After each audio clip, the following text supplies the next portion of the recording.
investors' attitudes towards investing in Australia, the private companies investing in Australia, and is there a case of, I guess, perceived xenophobia? Do they see Australia as unwilling to accept big Chinese investment stakes, or I mean, are they looking for the mamanlai, that slowly invest policy? So how do you see Chinese outbound investment into Australia? That's a big last question, Patrick.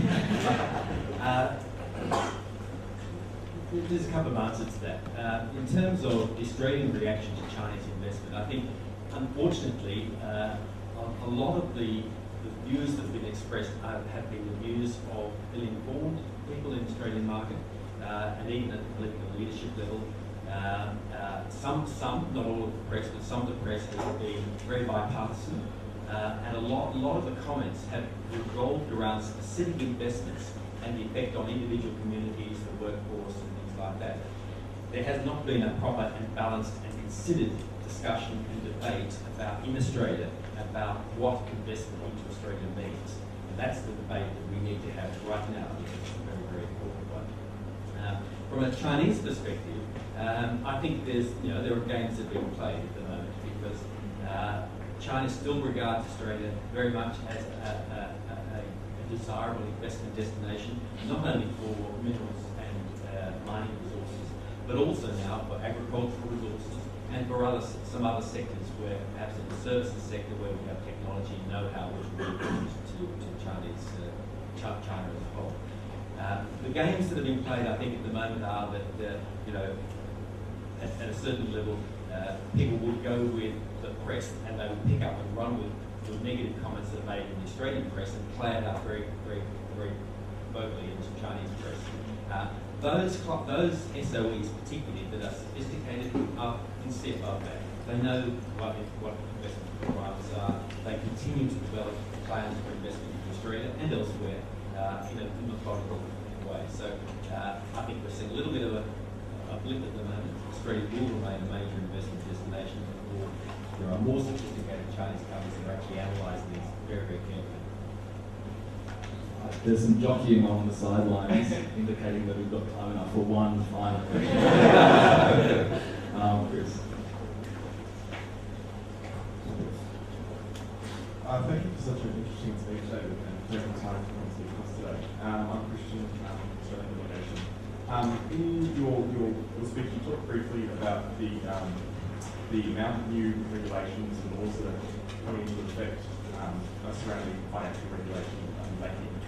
I was just wondering whether you could talk briefly about the enforcement contract side of that as well. From what I understand, while there are many new regulations and laws being introduced, I was just wondering whether you could provide a bit of context and give background on the enforcement side of that, because as I said, from what I understand, that there's a bit of a breakdown there. Enforcement still remains an issue for foreign investors into China. There's no doubt about that.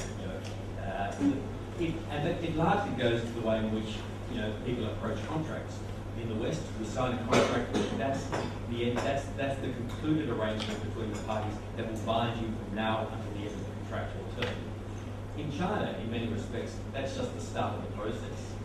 It's the establishment of a relationship based on certain contractual principles, but which is the basis upon which you will continue to evolve and develop a relationship. So, we regularly see instances of where a Chinese party may decide that a particular provision in the contract is no longer appropriate, and therefore, new procedures should be instituted. Now, that doesn't necessarily mean there's a dispute or a problem, or that there will be enforcement issues. It just means that there's a different approach and that it's part of a normal commercial development of a commercial relationship. I think from the Western perspective, once you understand that it is that evolutionary process, then you're in a much better position. From a legal perspective, it is getting a little bit better to enforce. There are more clear rules around enforcement. The courts are becoming more approachable. Judges in the past have not always been legally qualified to provide answers to questions. There are now more legally qualified judges who are able to express a more considered view based on reform. There are better dispute resolution resolution mechanisms through arbitration processes. China is a willing and active participant in many of those arbitration processes. There are new laws that enable foreign judgments to be enforced in certain jurisdictions in Australia.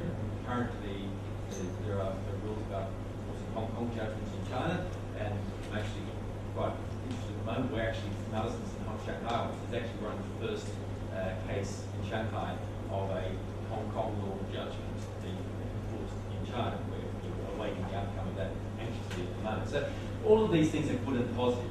I won't say there are no problems, but it's getting better all the time. And it's in China's interest to ensure that the Western environment feel more comfortable in operating in this place. Thanks, David, and delegates for those questions. Unfortunately, we're out of time now.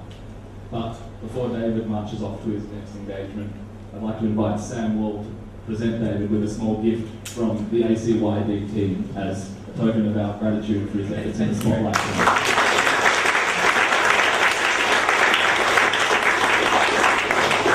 Thank you very much, and enjoy the rest of your time here. I will stay on for a few more minutes.